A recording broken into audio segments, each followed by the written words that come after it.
First ever factory outlet Mukunda jewellery KPHB Kothapet Khammam Somajiguda Hanamkonda.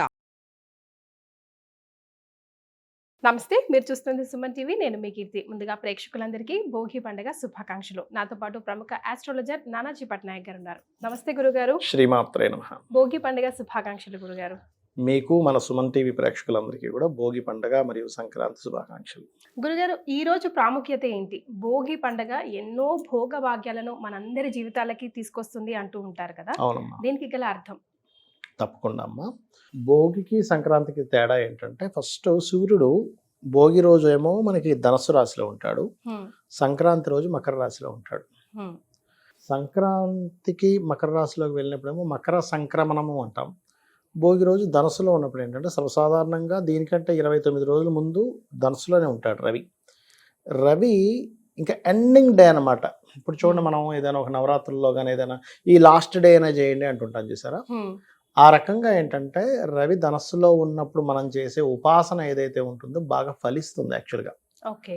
దాన్ని దైవాంశ సంయోగము అని కూడా అంటారు. ఎవరికైనా జన్మజాతకంలో కూడా రవి గురువులు కలిసి ఉన్నా, రవి రాశుల్లో గురువు ఉన్నా, వాళ్ళకి సంథింగ్ ముందుగా జరగబోయే ఇంట్యూషన్ పనిచేస్తుంటుంది వాళ్ళకి. అలా ఏంటంటే, ఈ రోజు చేసేటువంటిది ఏదైతే భోగి రోజు భోగభాగ్యాలు ఎందుకు ఇస్తుంది అంటే, ఈ రోజు చేసేటువంటి పూజా ఫలితం ఏదైతే ఉందో ఎక్కువ భాగ్యాన్ని ఇస్తుంది. అదొకటి కారణము. రెండోది ఏంటంటే అమ్మ, ఇంట్లో భోగి నాడు ఏం చెప్పారంటే శాస్త్రంలో, ఇంట్లో ఉన్నటువంటి భోగి మంటలు వేసుకుంటాం తెలుసు కదా. ఇంట్లో ఏదైనా సరే పాత వస్తువు ఉంది, ఇది ఇంకా పనికి రాదనుకున్నది ఖచ్చితంగా తీసుకెళ్లి భోగి మంటలో వేయాలి. ఏదైనా సరేనా గురుగారు? ఇదే నా ఏదైనా అంటే పిచ్చి బట్టలు, అన్ని చెప్పులు అన్ని వేస్తున్నారు అందుకని అంటున్నారు. అర్థాలు పరమార్థాలు తీసేసుకుంటారు. అవునవునవునవును. సో ఏం వేసుకోవాలో ఖచ్చితంగా చెప్పండి. అంటే సమిధలు లాంటివి అలా కదా. అవును, సమిధలు లాంటివి వేస్తారు. అంటే నేను అన్నది అంటే, ఫర్నిచర్ ఏదైనా పాడైపోయింది ఇంట్లో ఉంది. చాలా మందికి తెలియని విషయం ఏంటంటే, ఇప్పుడు విరిగిపోయిన కుర్చీలు ఇంట్లో ఉండకూడదు. ఇంట్లో విరిగిన కుర్చీలు ఉంటే వాళ్ళకి హ్యాపీనెస్ అనేది ఉండదు. చెక్కవి ఇప్పుడు విరిగిపోయిన మంచం ఉంటుంది, విరిగిపోయిన కుర్చీ ఉంటుంది. ఏమవుద్దంటే, విరిగిపోయిన కుర్చీలు ఇంట్లో ఉన్నాయనుకోండి, ఇప్పుడు సుఖాన్ని ఇచ్చేది, కంఫర్ట్ని ఇచ్చేది కుర్చీ అంటే.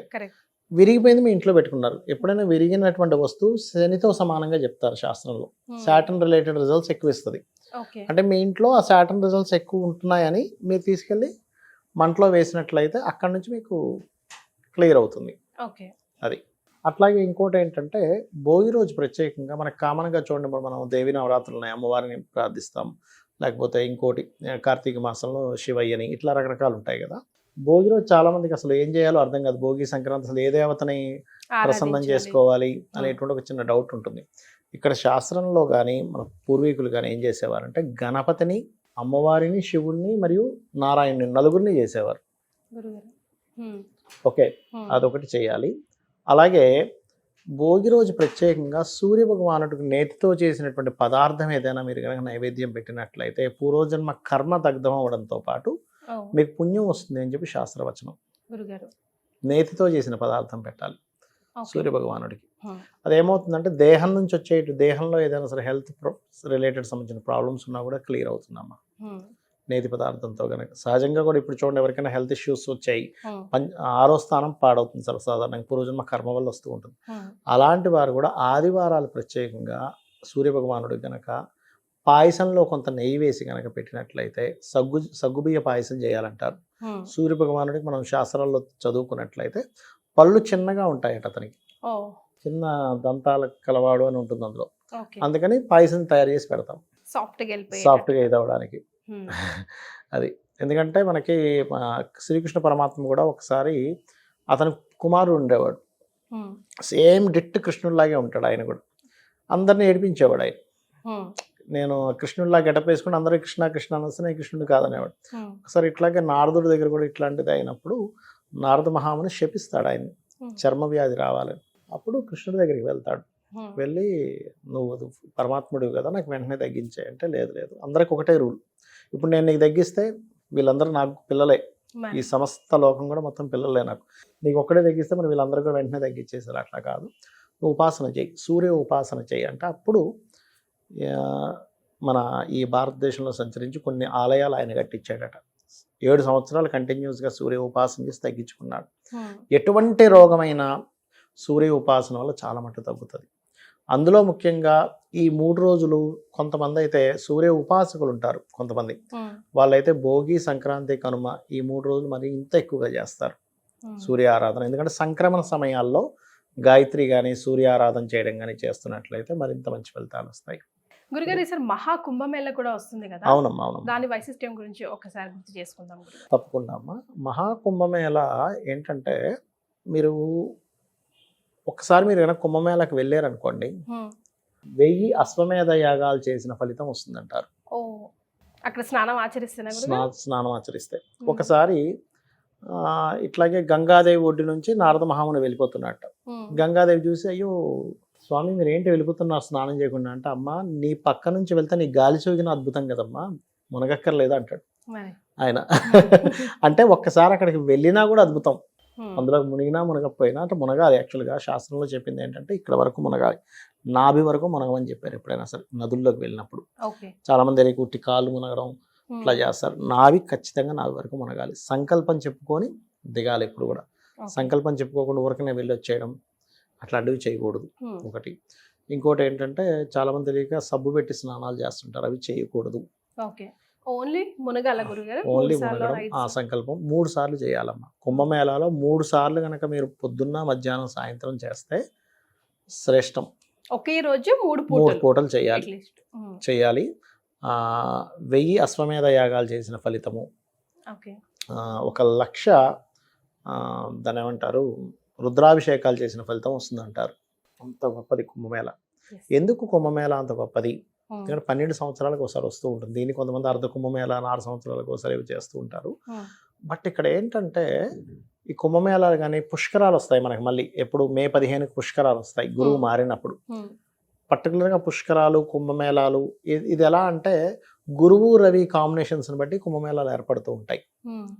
మీకు ఇందాక మనం గురు రవి సంబంధించిన మాట్లాడుకుందాం భోగికి సంబంధించిన విషయంలో. అట్లాగే ఈ గురు రవి సంబంధంగా వచ్చినప్పుడు ఏమవుతుందంటే సర్వసాధారణంగా ఎప్పుడైనా నదులకి సిద్ధులు, గంధర్వులు, మన మహర్షులు వీళ్ళందరూ వస్తారమ్మా. వాళ్ళు మునిగి వెళ్ళినటువంటి నీటిలో మనం కూడా మునిగినందుకు పాపాలు తొలగుతాయి అని నమ్మకం గురుగారు. నమ్మకం కాదు, నిజం, అది సత్యం. నమ్మకం అనుకుంటే అవునో కాదు, కానీ సత్యం, అది 100% సత్యం. ఎందుకంటే మనకి పురాణాలు కానీ నేను చూసిన వాళ్ళు కొంతమంది ఉన్నారు. ఎట్లా అంటే మన హిమాలయాల్లో ఒక 2000 సంవత్సరాలు బ్రతికి ఉన్నటువంటి వారు, వాళ్ళ కళ్ళ ముందు ఇలా నడుచుకుంటే అలా మాయమైపోతాడు మనిషి. మనకు అర్థం కాదా ఇదే టెటిల్ పోయాడు మనిషి అనిపిస్తుంది. కళ్ళ ముందు వెళ్తూనే అలాగా ఒక గాలిలో కలిసిపోయినట్టుగా అయిపోతాడు, అవుతారు. మీరు అలా చూసారా గురుగారు ప్రత్యక్షం? అదే రైట్. సో ఈ భోగి అందులో పౌర్ణమి కూడా వస్తుంది కదా గురుగారు. సో భోగి, పౌర్ణమి వైండప్ చేయగలగాల్సి వస్తే టాపిక్ మొత్తం మనం కంపల్సరీగా చేయాల్సిన పనులు ఒకసారి ప్రేక్షకులకి గుర్తు చేద్దాం. తప్పకుండా అమ్మ. ఫస్ట్ ఆఫ్ ఆల్ ఏంటంటే ఎప్పుడు కూడా భోగికి ఇల్లుని మొత్తం నీట్గా, అసలు మనకేమైనా అనవసరమైన ఏదైనా ఇంట్లో ఉంటే ఫస్ట్ తీసేయాలి, క్లస్టర్స్ని క్లియర్ చేసుకోవాలి. దీన్ని మనకి తెలంగాణ సైడ్ అయితే పీడ పండగ అని కూడా అంటారు, పీడ తొలగించే పండగ అంటారు. సంక్రాంతిని పెద్దల పండగ, పెద్ద పండగ మారిపోయింది. రాను పెద్దల పండగ మారింది సంక్రాంతి. పెద్దల పండగని పెద్ద పండగగా అయిపోయింది అది. ఓకే, సో పీడ తీసేస్తున్నాం అంటే ఏంటి? మీకు ఇంట్లో ఎక్కువ చెత్త చెదారం ఉందనుకోండి, రోగాలు పెరుగుతూ ఉంటాయి. అది కాక చలికాలం. అందుకని ఫస్ట్ మీరు చేయవలసింది ఏమిటంటే ఫస్ట్ క్లీన్ చేసుకోవాలి నీట్గా. రెండవది, సంక్రాంతికి ఒకప్పుడు ఇప్పుడంటే తగ్గిపోయింది, కానీ కలర్స్ వేసుకునేవారు. ఒకప్పుడు ఇంటికి రంగులు వేసుకునేవారు. ఇప్పుడంటే చాలా మటుకు తగ్గిపోయింది ఆ ఆచారం. కొంతమంది దీపాలకు వేసుకుంటూ ఉంటారు మార్వాడీస్ అయితే. ఖచ్చితంగా అసలు రంగులు వేసుకోవాలి. అదేవిధంగా ఇందాక నేను చెప్పినట్టుగా ఆ దేవతామూర్తుల్ని, సూర్య భగవాను, ముఖ్యంగా సూర్య ఆరాధన, భోగి రోజు సూర్య ఆరాధన చాలా గొప్పది. మీకు పాపాల నుంచి బయటపడేస్తుంది. ఎలా చేసుకోవాలి గురుగారు? అంటే జస్ట్ చెప్తానమ్మా, తప్పకుండా చెప్తాను.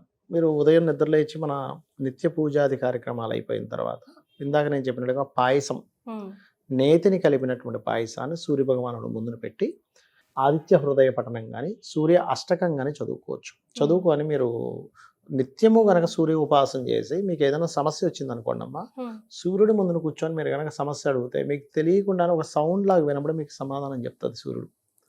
నేను అనేకమైనటువంటి, అంటే ఇదేదో పెద్ద గొప్ప విషయం కాదు, ఇది అందరికీ అవుతుంది. మీరు ట్రై చేసిన అవుతుంది, ఆ కెమెరామెన్గా ట్రై చేసిన ఎవరికైనా అవుతుంది. నాకు స్వయంగా అనుభవం కలిగింది. నేను ఆస్ట్రాలజీలో ఏ కాంబినేషన్ అయితే ఇట్లాంటివి వస్తాయి, ఇలాంటివి ఏ కాంబినేషన్ ఉంటే ఈ ఈ సంఘటన జరుగుతుందని అడిగినప్పుడు చాలా అంశాలు నాకు సూర్యుడి నుంచి వచ్చాయి. సత్యం ఇది. తర్వాత చూస్తే ఆ గ్రంథాల్లో ఉండేవి ఆ విషయాలు.